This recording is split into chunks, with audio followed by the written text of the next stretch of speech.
ben déjà, on va parler un peu de Kiboudorim. כשיושבים בסעודה, או כשמגישים פירות ומקדנות בפני המסובים, on est en train de servir maintenant devant les convives, des fruits, des mets, etc. יכבדו את ההורים לקחת קודם. Mais oui, ça on oublie. Ouais, on oublie, des fois on dribble, on aime bien goûter le poisson le premier, tant qu'il est encore chaud et fumant et bien croustillant. Et on oublie que papa il est là, et donc il faut déjà donner le premier. On ne touche pas tant que papa et maman n'ont pas été servis en premier lieu. Bien entendu.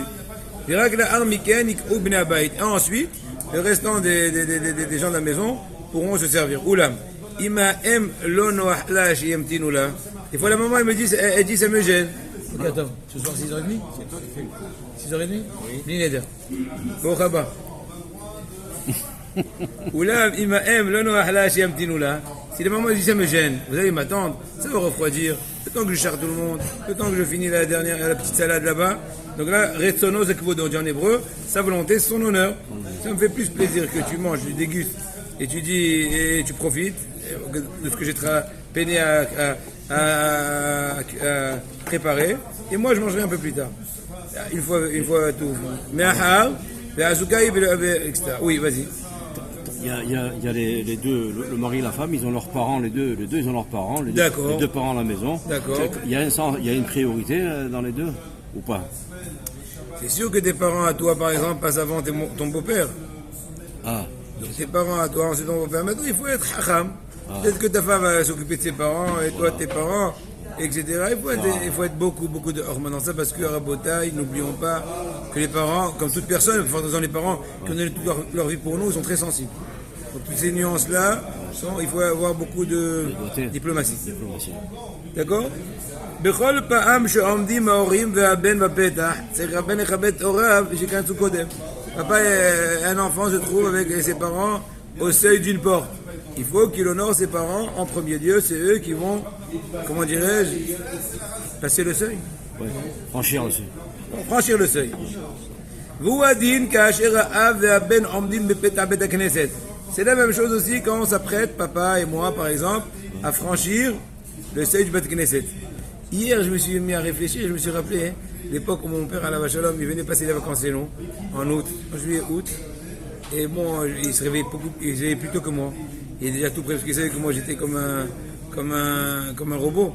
Donc il ne voulait pas être stressé. Il se levait à l'avance. Non, ça veut dire. Kitso, il était tout prêt, il m'attendait au salon gentiment. Et moi j'avais le plaisir de lui prendre son filine en main. Il ne voulait pas au début. Moi je dis papa, ça fait plaisir. Et bon, les derniers temps, quand il a un peu vieilli, il avait du mal quand on arrivait au tournant de la rue.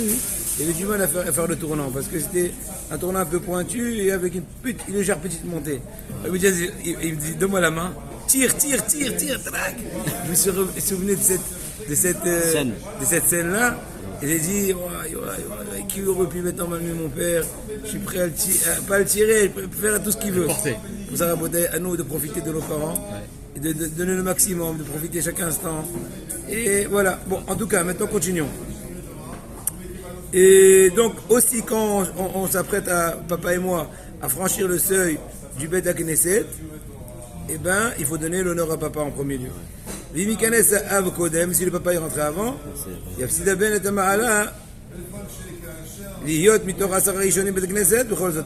Maintenant plus que cela, imaginons il y a à l'intérieur de la synagogue 9 personnes. Et on sait très bien que le 10e qui a complété les 10, il aura le grand mérite. Eh bien, sois prêt à céder au mérite d'être le 10e, au compte que tu as honoré ton père que l'inverse. Tu peux pas une seconde. Qui m'appelle? Une seconde? Pas oui, ce que tu veux. Zama, il était le 10e, et tu peux pas rendre. Pardon. Non, fais pas de truc. Tu es prêt à être mévater, d'être le 10e, pour que ton papa rentre avant toi. De toute façon, c'est pas être mévater, là. C'est une ma'ala.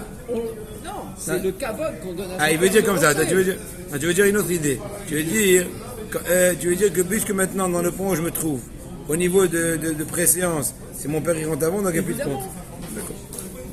S'il rentre avant, c'est le 9e? Ah, vous, non, hein? S'il rentre avant, c'est le 9e, le père? Le papa, il serait le 10e. Il serait le 10e. C'est bien. Mais déjà, donc il va honorer son papa. Il va honorer son papa de rentrer avant lui et d'être le 10e avant lui.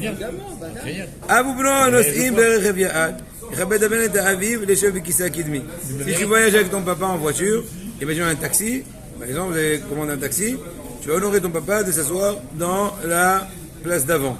Et là, à moins que le papa il préfère la place de l'arrière, c'est plus large, j'en sais rien, de poser des affaires. C'est comme le chauffeur. Voilà, très bien. Ou là, quand tu es derrière, etc. Dans ce cas-là, c'est bon. Pourquoi? Si le fils dit papa, je te prie de bien vouloir me permettre de m'asseoir devant, bien que ton honneur est devant, donné que le conducteur ne connaît pas la route et moi, bon, je la connais bien, je veux le diriger. Donc par derrière, c'est un peu plus compliqué. Par l'avant, c'est plus facile. Est-ce que tu permets? Oui. Donc encore une fois, là, on a le droit de demander la permission. De façon générale, même pour pouvoir demander la permission, c'est interdit. C'est un peu de la chutzpah. Et puis, puisque là, il y a une bonne raison, là, on te permet de demander la permission. Mais moi, je trouve que c'est plus qu'à de le mettre à l'arrière. De façon générale aujourd'hui. Ah oui. Comme un taco, comme un taxi. Oui, c'est un taxi, ça. Même. Bon, effectivement, imaginons que si aujourd'hui l'habitude est différente, il faudra se référer aux habitudes, à l'éducation qu'il a reçue chez lui. Effectivement, tout est relatif.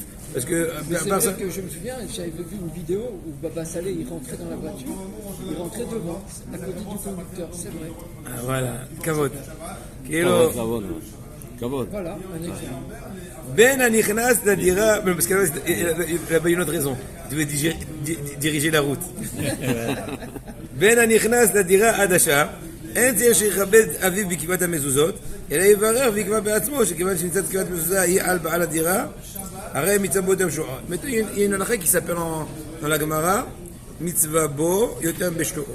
Il y a une plus grande mitzvah d'accomplir la mitzvah soi-même que de l'accomplir de par le biais d'un messager, d'un taliah, d'une personne qui est à ta place. Pourquoi? Il dit Rashi, Masrat Kiddushin Shchad Daf Mem Aleph. Il dit parce que quand tu fais un mitzvah toi-même, tu t'efforces plus. Donc tu t'exprimes en cela plus d'importance. Si tu nommes un shaliach, tu t'es moins efforcé. Alors quand tu fais toi-même tu fais l'action, tu t'es plus efforcé, donc tu exprimes en cela plus d'importance. C'est clair. Maintenant, c'est pour cette raison que si, bon, Rachem, j'ai acheté une nouvelle maison, c'est pas mon cas, mais peut-être que ça sera un beau jour, j'ai pas. Voilà. Et une nouvelle maison. Je me rappelle une fois, j'avais acheté une maison à El Had et je l'ai vendue, j'ai acheté une autre à Bnei-Brak, mais entre temps il y a eu plein d'étapes. Alors un de maison qui m'a grondé, il m'a dit toi je t'ai acheté une maison toi, tu m'as un garage, je sais pas l'acheter. J'ai dit c'est vrai, je m'y connais pas dans l'immobilier, dans d'autres choses peut-être je m'y connais. En tout cas, pour retourner à notre point de vue, à notre point de halakha, si j'ai acheté une nouvelle maison, maintenant je vais fixer des nouvelles mezuzot. Étant donné que la mitzvah me revient à moi, puisque c'est moi qui suis obligé de mettre des mezuzot, et je ne suis pas obligé d'honorer mon papa qui est venu à Hanouka de Baït, à l'inauguration de la maison, de faire la bracha de mettre des mezuzot, étant donné que la mitzvah est sur moi et pas sur mon père. Donc à la rigueur, si on fait motzi ensemble, j'honore mon père, kiddush ensemble, j'honore mon père, cela, puisque c'est collectif, le degré d'obligation. Au contraire, c'est le papa qui va représenter toutes les personnes, les acquittés ou tout autre cas ressemblant. Mais dans le cas de la mezouza, mon papa n'est vraiment pas du tout ayah de la mezouza. Il habite pas. Donc comment il pourra faire la bracha et mettre et tout, etc. Et la ma, je vais le nommer mon shaliach. Oui, mais dans ce cas-là, il y a une mitzvah boetam bishlo'o. Il y a une mitzvah que j'accomplis moi-même et pas par un messager. Et même si ce messager-là, sur le coup, du coup, j'accomplis kiboudorim. Même à ce prix-là, non. Tu expliqueras à papa, écoute, je vais te donner ensuite mettre la mezouza, imaginons, de la chambre, celle à manger, j'en sais rien. Peut-être une des mezuzas, c'est oui, parce que tu as fait la bracha, tu as fait un début. Donc, cela, ce serait un bon compromis. D'accord? Abu Beno Yodim Lamoul. אין זה שרבט הבן את אביו למול את בנו, כן, נכד, אבל מצוות מטילות על הבן la même idée par rapport au brit. Imagine-toi, un papa, il est lui-même mohel, il sait faire la circoncision, et son papa aussi, il sait faire la circoncision. Donc est-ce qu'il se doit au père? Mais genre demain, je vais avoir un brit à mon fils, et je sais faire la mila. Mon père aussi est Moël. Est-ce qu'il me doit de l'honorer d'être le Moël ou dit non, papa, c'est moi, parce que ça m'incombe à moi en premier lieu de faire la circoncision à mon fils. C'est le même principe que la mezouza. C'est une halakha. Oui. Mitzvah et Tamshuo. Encore une fois, a posteriori, s'il a fait autrement, la mila est bonne. Mais bon, c'est pas le summum d'accomplissement. Il fallait toi-même profiter de l'occasion d'accomplir toi-même ton obligation, toi le papa de l'enfant. C'est l'ordonnance de faire. Ben, que dis-tu? Faire pour son fils. Oui. C'est une ordonnance d'Hachem. Exactement, donc c'est pour ça pour ça qu'on ne peut pas obliger le fils à céder au compte de l'honneur de son père. On sait très bien la bouteille, qui est mise dans la Torah, quand on a égorgé soit de la volaille, soit une bête, pas domestique mais sauvage, comme du cerf. D'accord? C'est une bête sauvage, non? Dans ce cas-là, ils sont permis de consommation. Et bien dans ce cas-là, il y a une mise de faire kissouy adam, recouvrir le sang déversé pendant l'abattage rituel avec du sable. Ça s'appelle kissouy adam, n'est-ce pas? Maintenant,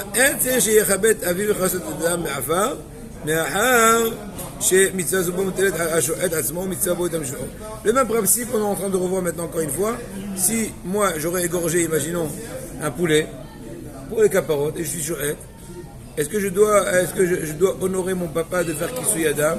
Réponse non. Étant donné que kissouy adam incombe le chouhet, et mitzvah bo yotam bishlo, le même principe, c'est une plus grande mitzvah que la personne accomplisse elle-même et pas par le biais d'un chaliah, est-ce qu'il lui incombe. Donc là aussi, même au dépend de ne pas faire kiboudorim dans ce cas-là, non, il explique à son papa, encore une fois, poliment, ima batamit acham ashou. Par contre, si le papa est un grand tamit acham, Abedin, Rosh Yeshiva, etc., Gen, tu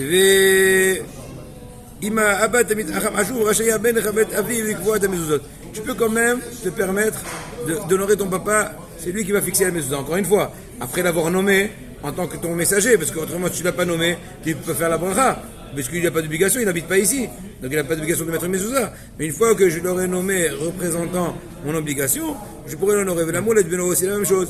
Et je pourrais honorer mon papa de faire la circoncision à mon fils. Nouvelle optique des choses. C'est vrai que dans un premier sens, le fait que j'accomplis moi-même la mitzvah et la mitzvah de quelqu'un d'autre, j'exprime en cela plus d'honneur à la mitzvah. Je suis d'accord, chers amis. Oui, ça va? Mais dans l'autre sens, le fait que je vais faire accomplir la mitzvah par mon papa, imaginons qu'il y a un grand érudit en Torah, donc l'honneur de la Torah, là, va me permettre d'être mévater sur mitzvah boitem. Je pourrais céder sur le degré d'accomplir moi-même et pas par un chaliah, vis-à-vis du contrepoids de que la mitzvah soit accomplie par un érudit, mon papa, qui est un grand ami arabe, etc. Donc ça s'appelle, où sont raves? Ça s'appelle Mishkala Hasidut. C'est quoi Mishkala Hasidut? C'est le poids de la piété. Des fois on pense bien faire, il faut tout le temps consulter la halakha et voir exactement quel est le véritable poids des choses. Le père doit savoir alors. Le père qui est Racham, le père il doit savoir. D'accord, mais on t'explique, mais dans les halakha. C'est bon? Alors, d'accord, c'est bon. On passe au prochain cours.